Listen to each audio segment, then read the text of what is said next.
Bom, pessoal, continuando, vou compartilhar o arquivo aqui. Nós terminamos o vídeo anterior.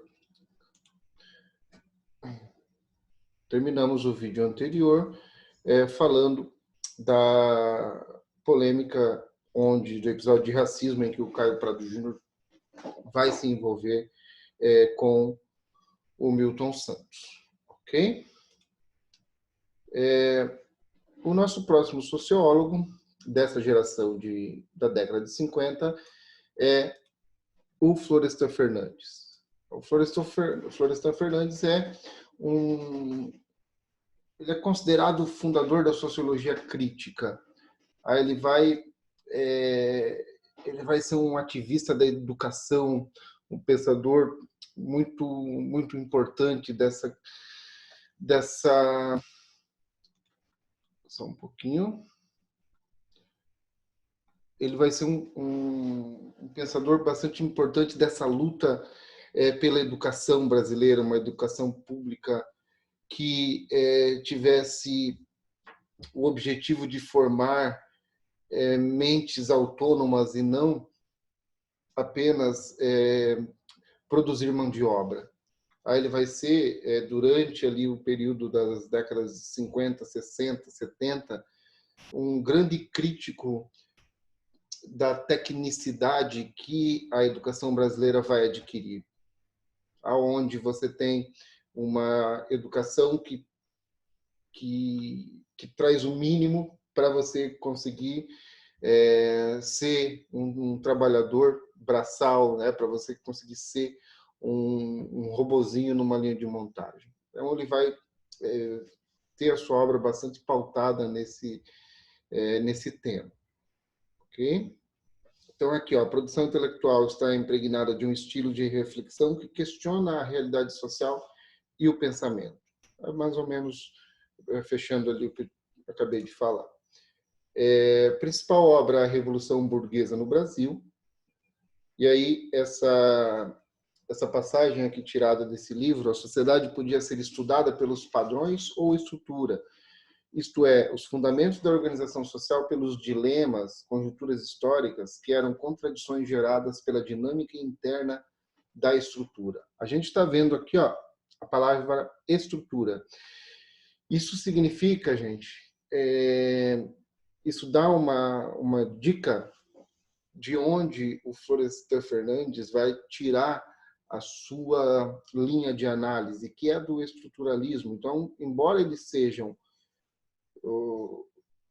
classificados como marxistas, porque tem essa veia muito forte da questão do trabalho, da desigualdade e dos problemas resultantes desse processo, eles também têm uma influência bastante grande da obra de Durkheim, a estrutura, ou seja, pensar a sociedade como um todo, e como um todo que determina a função do indivíduo, a função individual, a questão das práticas individuais. E aí eles juntam essa questão da sociedade, sendo uma mente coletiva que influencia o indivíduo, junto com uma praxis marxista, onde essa sociedade, que é essa mente coletiva, ela é dirigida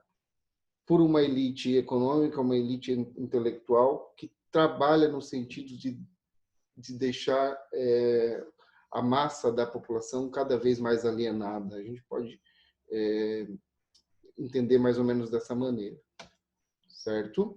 As áreas de estudo que o Florestan Fernandes vai empreender, então, as relações sociais, a assimilação marginal. Esse segundo tópico, gente, sobre o que é isso? O marginal aqui está no sentido de estar à margem, ou seja, não está integrado. O que ele fala sobre a assimilação marginal? Ele fala da questão do negro.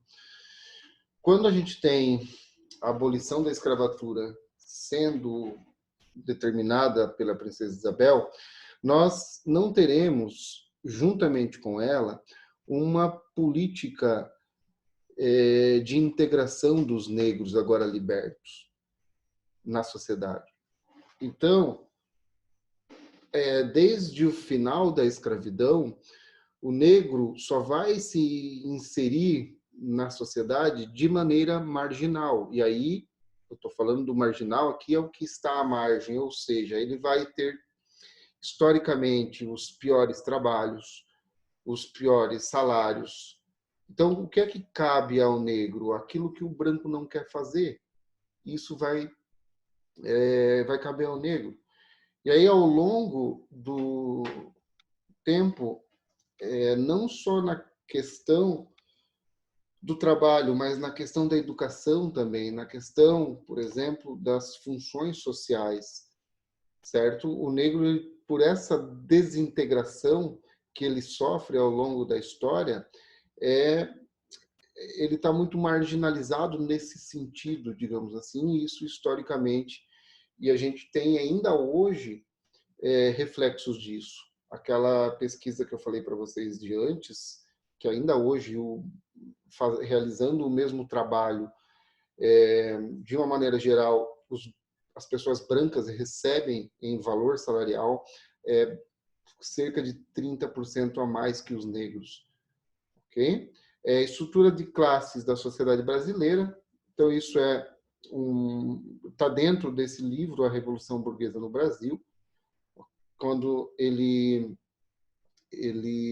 por exemplo, levanta a questão da nossa burguesia ser uma burguesia muito tardia. E aí, como ela é uma burguesia muito tardia, muito passiva, que não participa dos processos revolucionários, ela basicamente faz uma espécie de aliança com a elite econômica e, a partir dessa aliança, a gente tem o quê?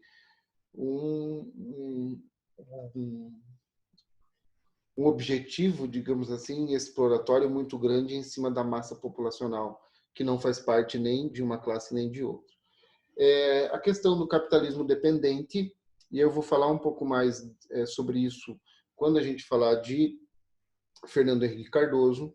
Aí ele vai criar a teoria da dependência, vai ser um dos criadores, e ele vai...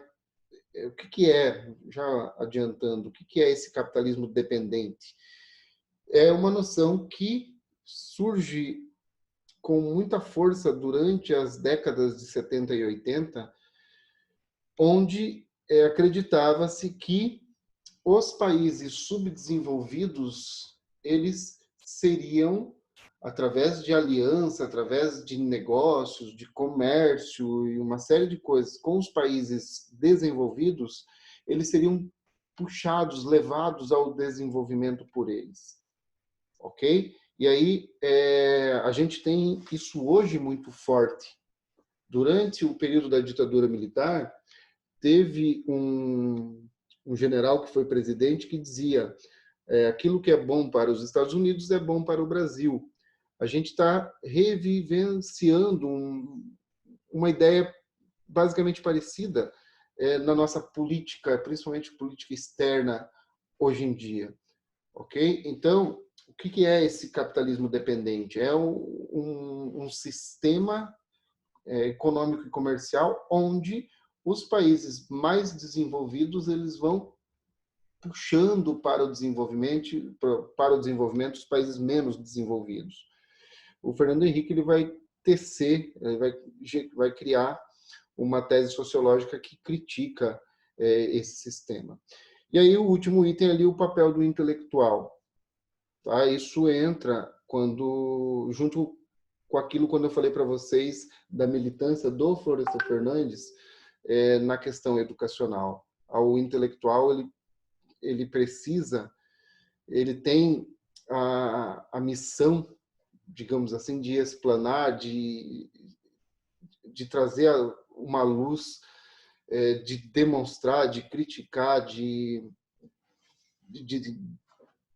essa, como é que eu posso dizer, isso que a educação subdesenvolvimento, a educação para a criação de mão de obra faz de dano na sociedade. O intelectual ele estaria ali para dar, para ser um contrapeso nessas circunstâncias, ok? O Florestan Fernandes, e agora isso aqui é bastante interessante, eu não sei,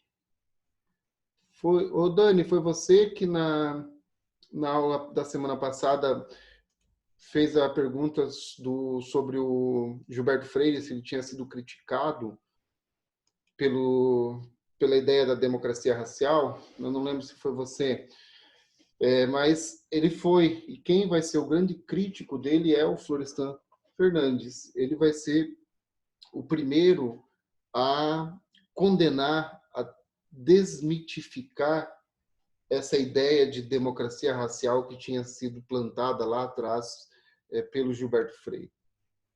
Tá? Então, o que é? Por que ele chama de mito? Porque ele simplesmente diz que não existe essa ideia de Acho que fui eu que democracia. perguntei, professor. Oi? Acho que fui eu que perguntei, acho que não foi a Dani. Ah, não, foi alguém de vocês. Mas teve essa pergunta. Fui eu. Foi, né?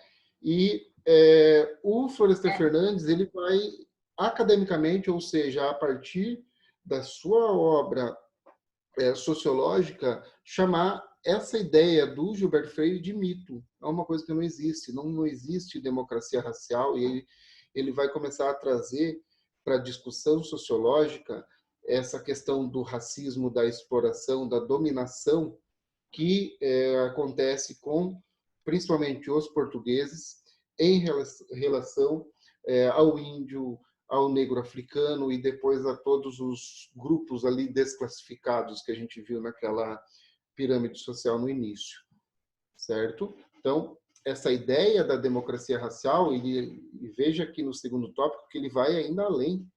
Ele vai dizer que essa noção é um instrumento de luta de classes para a manutenção do sistema vigente.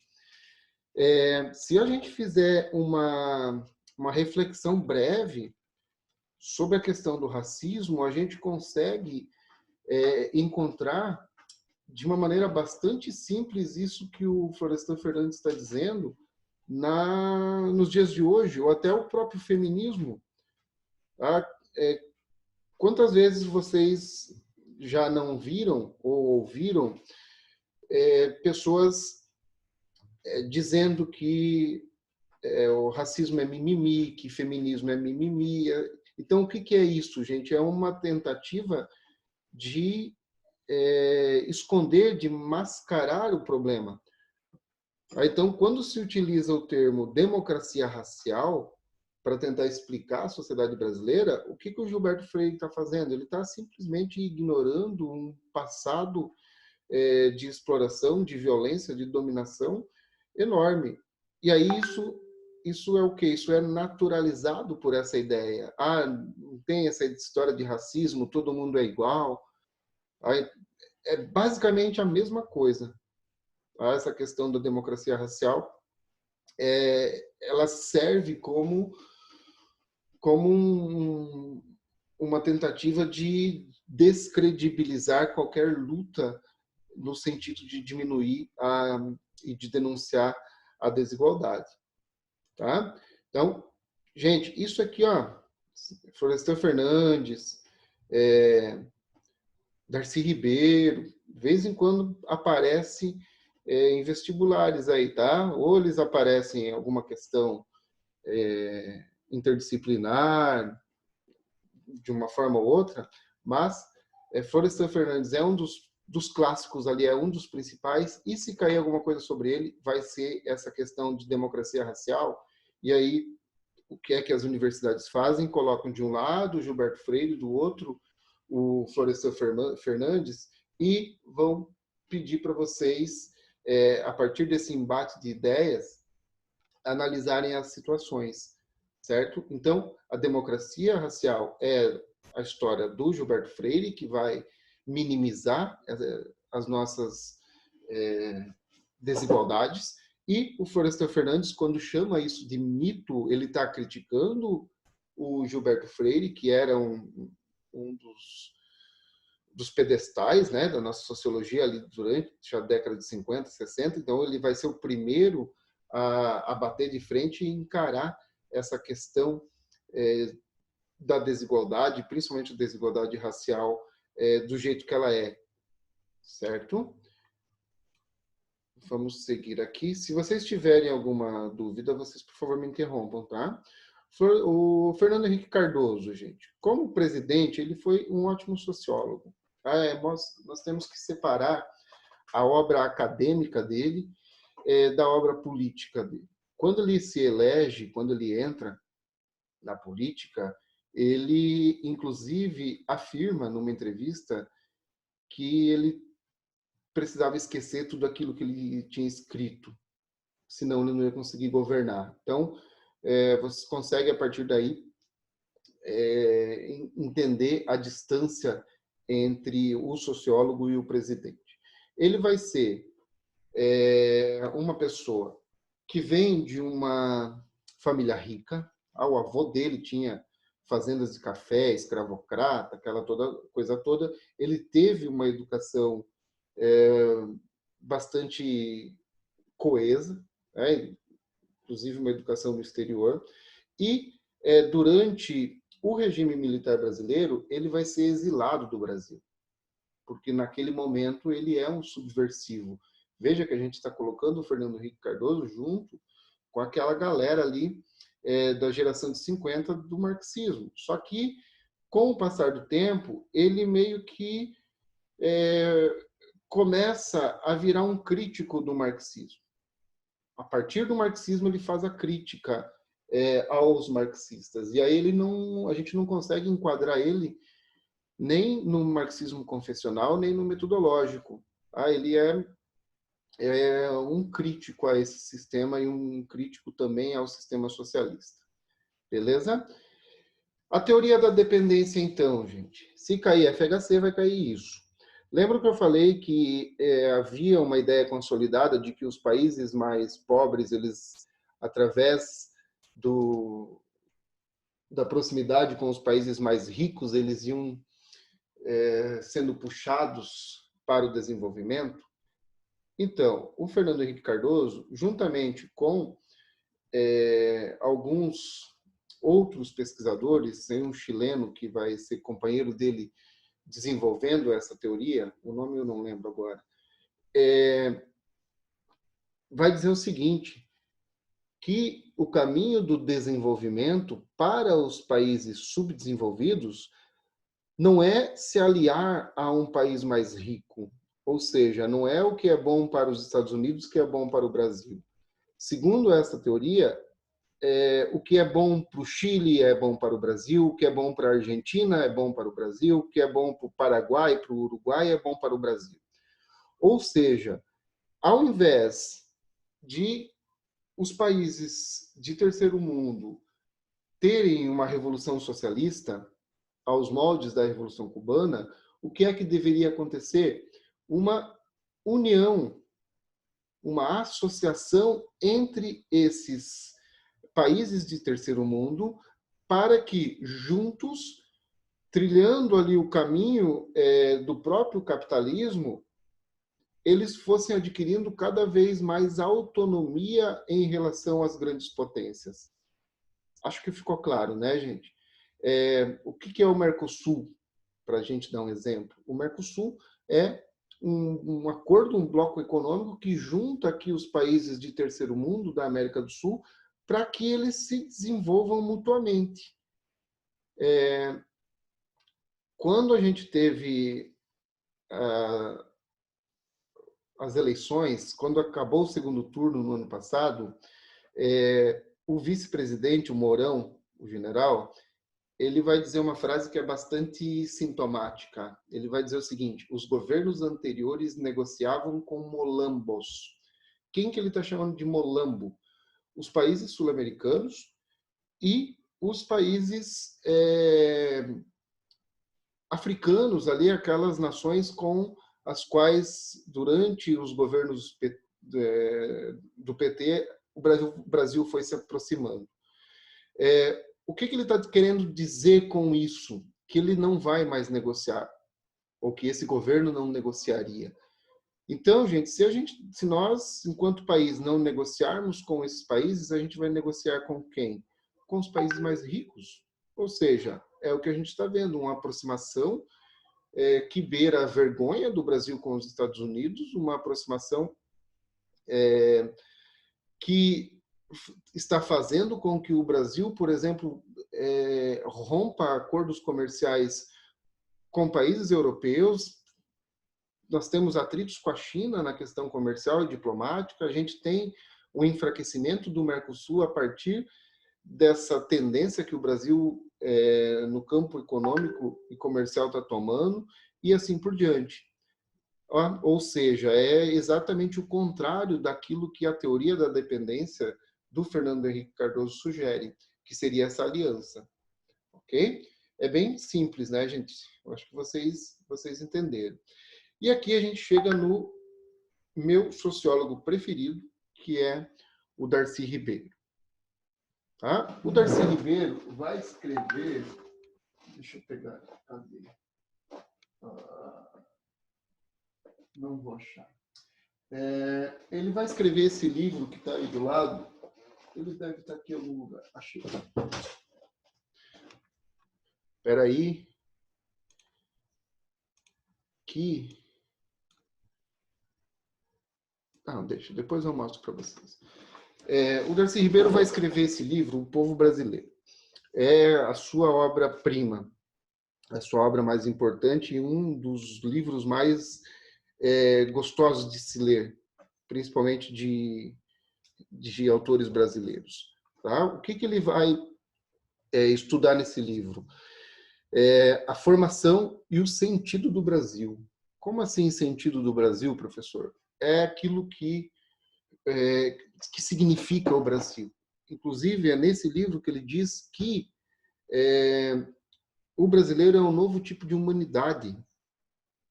Tá? E nós, a partir da obra do Darcy Ribeiro, tem um sociólogo italiano chamado... daqui a pouco eu lembro o nome dele, mas que é o cara da teoria do ócio criativo.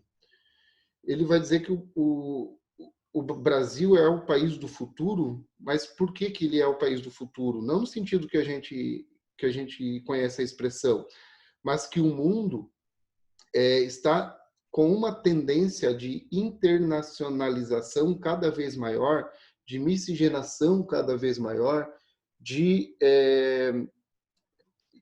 isso é um pouco relativo, mas é uma tendência também de desaparecimento das fronteiras cada vez maior, que daqui a algumas décadas ou daqui a um século, 2, a gente vai ter um novo planeta Terra totalmente diferente.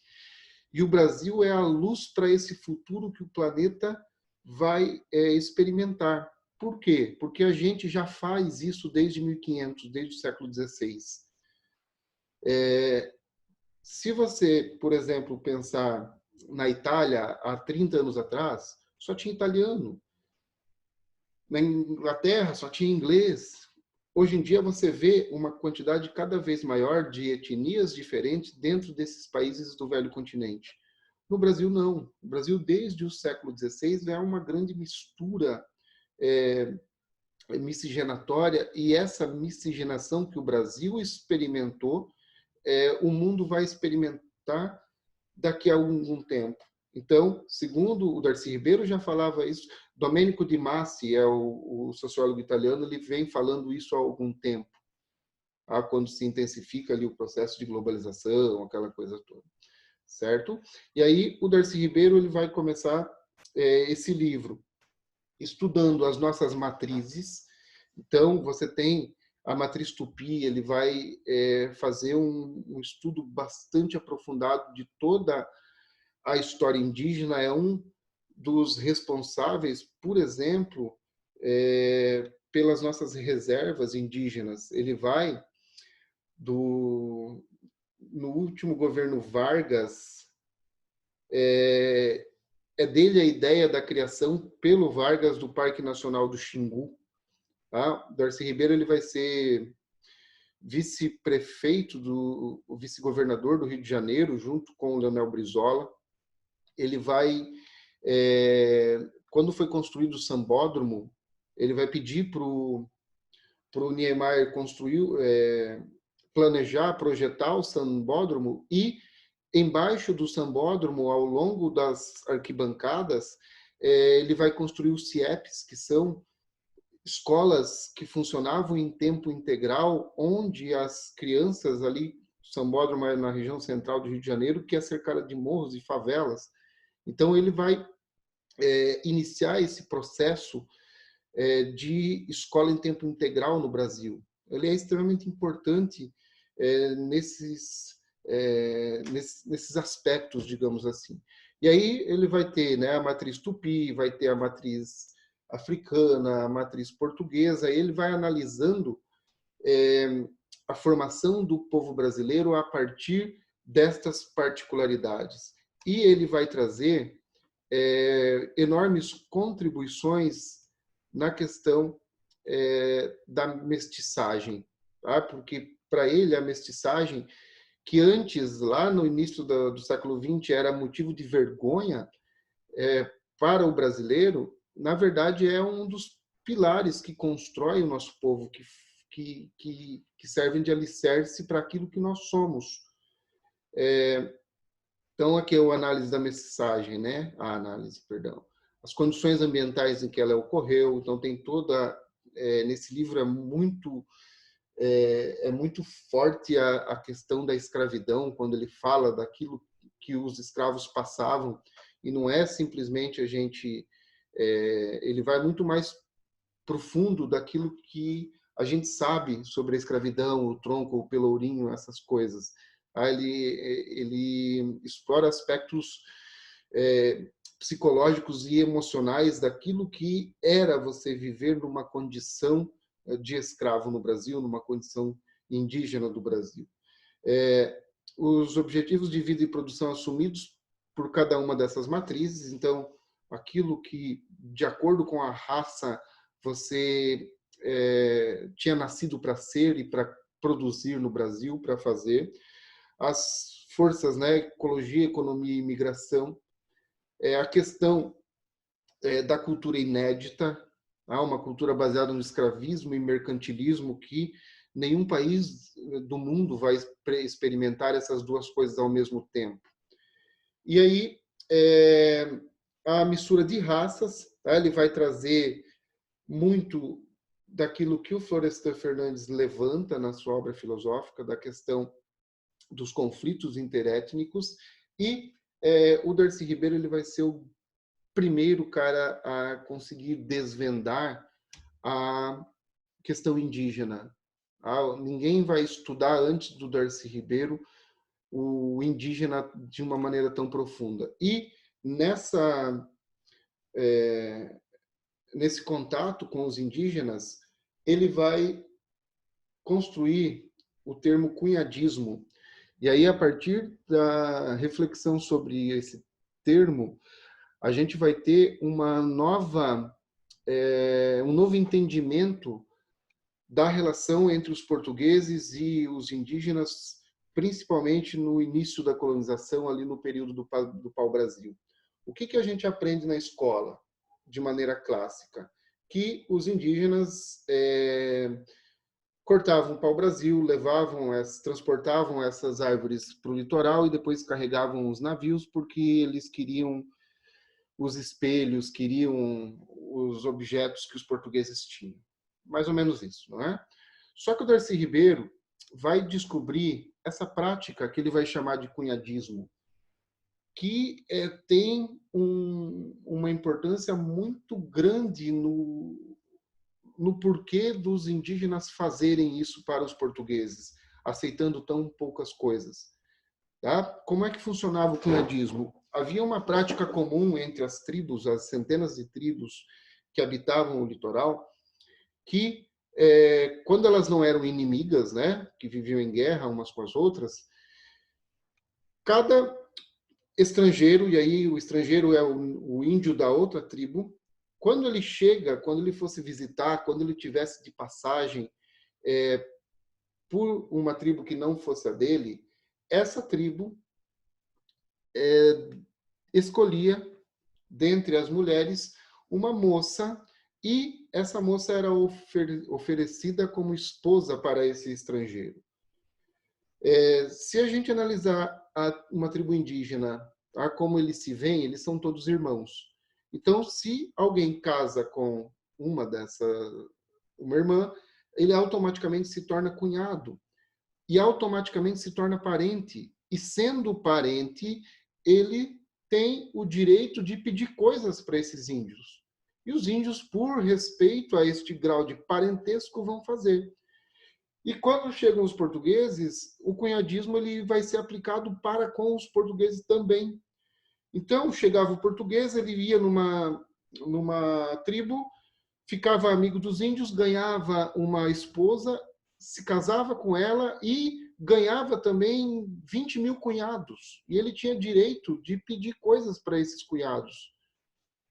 Certo? Então, essa relação de parentesco baseada no cunhadismo, ela vai ser decisiva ali para o sucesso do empreendimento do pau-brasil. Quando nós temos a questão da cana, a introdução da cultura da cana-de-açúcar, é que os problemas vão começar a se intensificar. Tá? Por quê? Porque eu falei para vocês na aula passada, né? O indígena ele não consegue entender o porquê que eles estão plantando tanta cana. Então ele não vai querer, e aí ele começa a resistir e começa a ser dizimado, entra o tráfico negreiro e a história agora vocês conhecem. Tá bom, gente? Então, importantíssimo essa noção do cunhadismo para a formação da nossa base cultural, da nossa base civilizacional, certo? O Darcy Ribeiro também fala do racismo assimilacionista, tá? Que o brasileiro ele não discrimina pela origem racial, mas sim pela cor da pele. Tá? Então, é uma coisa bastante forte como o nosso racismo, não só o racismo declarado, mas o próprio racismo estrutural, ele atua, certo? Se você, por exemplo, ver nas populações brancas a condição de vida, tá? Você vai ter, por exemplo, um branco rico tendo mais respeito, sendo mais bem tratado do que um branco pobre. Agora, se você colocar um branco pobre e um negro rico, esse mesmo tratamento ele não acontece. Então, a questão da cor da pele ela é ainda muito mais forte para a discriminação racial no Brasil do que a própria condição econômica. Acho que vocês me entenderam. Os vários Brasis que eu falei para vocês, né, ele tem, ao longo do livro, então, a análise do Brasil tupi, o Brasil indígena, crioulo, caboclo, sertanejo, caipira e a questão dos sulistas, certo? Então, é muito prazeroso vocês lerem Darcy Ribeiro, se vocês puderem, tiverem a oportunidade e interesse. E aí o que ele diz, né, que o Brasil é a nova Roma, fazendo uma analogia à Roma antiga, capital do Império Romano, para onde todos os caminhos levavam, uma cidade extremamente cosmopolita. Se você analisar o Brasil, pela sua formação, pela sua conjugação de raças, de etnias, a gente representa uma nova Roma. E aí vai de encontro com aquilo que o Domênico de Massi também fala. O Raimundo Faoro vai escrever um livro, Os Donos do Poder. Cadê os Donos do Poder? A gente tem pouco tempo. Outro dia eu mostro esses livros tudo para vocês. Tá? O que é que ele vai basicamente falar nesse livro? Que quando a nossa burguesia se consolida a partir do processo de industrialização, ela vai fazendo um acordo com a elite, e aí a gente está vendo isso no Brasil acontecer, que não vai acontecer nos outros países ao longo do surgimento da burguesia. Quando a burguesia surge, ela vai fazer a revolução, ela vai enfrentar os poderes. No Brasil acontece o quê? Acontece o acordo entre a elite política, a elite econômica e a burguesia. E aí, ao longo do tempo, a burguesia vai sendo absorvida pelo Estado, certo? E ganhando cargos, ganhando funções políticas de maneira moderada, tá? Com parcimônia ao longo do tempo, a burguesia e o Estado vão se transformando numa coisa só. Aí a gente pode, por exemplo, analisar, antes mesmo da nossa industrialização, né? O que foi a República Café com Leite? Nada mais é do que isso. Há uma elite econômica que absorve o Estado e, a partir dessa absorção, vai mantendo o Estado como o poder estatal como um aparato para governar para si próprios, né, para os próprios benefícios. Aqui, né, o Estado é analisado segundo a esfera de atuação dos ensejos pessoais do rei, até a República Velha e o Estado autoritário varguista, pelo qual permaneceram estreitos laços entre a esfera pública, a burocracia, e a privada, ou seja, as pessoas que controlam a primeira. O que é o estamento burocrático? Um mecanismo de leis que faz com que determinadas elites permaneçam no controle do Estado. E aí, controlando o Estado, você controla as leis, você controla a política, você controla tudo. Isso vai acontecer na colônia. Tá? Lembram dos homens bons? Lembram dos donatários que tinham praticamente o poder total dentro das suas capitanias? É mais ou menos isso. Isso vai acontecer no Império, de uma maneira mais clássica, e na República isso vai acontecer também, sofrendo algumas modificações ao longo do tempo. Nós temos, por exemplo, no início, que é uma elite cafeeira, uma elite latifundiária. Depois, essa elite ela perde o poder na Revolução de 30, entra uma outra elite no país que controla o Estado. Tá? Depois, ali durante os anos 50, a gente vai vivenciar um novo momento como esse, durante o período militar também.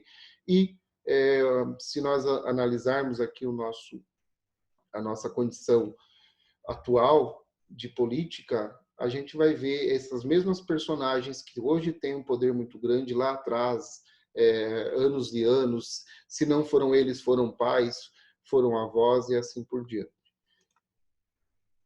A gente chegou ao fim e nós temos ainda 2 minutos antes de sermos derrubados da nossa aula. Galera, eu vou pausar aqui a gravação. Beijo para quem fica.